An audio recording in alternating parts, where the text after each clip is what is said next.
Welcome to Smart News. I'm Paul Pimentel, Smart Director of Communications.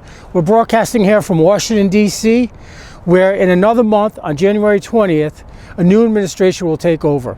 We sit down with Steve Dodd, Smart Director of Government Affairs, to talk about what that means for members in the years ahead.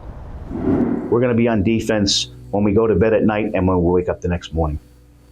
When we had the Biden administration there for the last 3.5 years, we just looked at all the positives that were happening from day one of what he said he was going to do, and he actually followed through on those promises. What we heard during the actual campaign of the Trump administration was exactly what he was going to do if he were to be the next president, and that is he's going after unions. There's no ifs, ands, or buts about it. The things that we enjoy, the little tidbit he did with Elon Musk, and I like the fact that you could just fire him. That's the indicator right there of who he is and what he wants to do.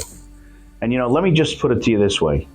The best way for everybody to understand it is when we go on a job site, when our members go on a job site and they're working next to an operating engineer, they're working next to an electrician, they're working next to a plumber, they know that all those people that are on those jobs with them have had the training, the OSHA training, and all the safety training that they need.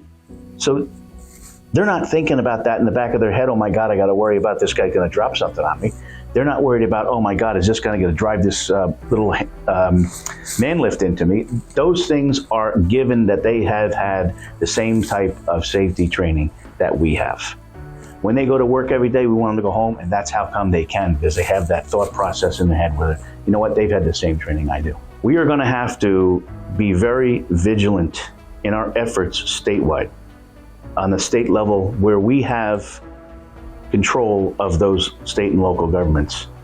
Why? Because if we can get some legislation passed locally, statewide, then that stuff is going to be helpful to us in the future when we do have a friendly federal line to do the things we need to do to get them passed federally.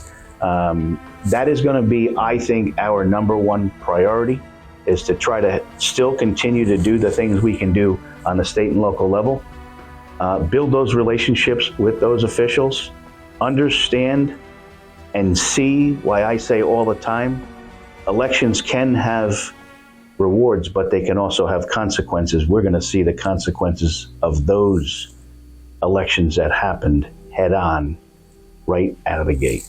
And we're going to have to absolutely work better than ever and closer than ever with all unions and come out as a collective front.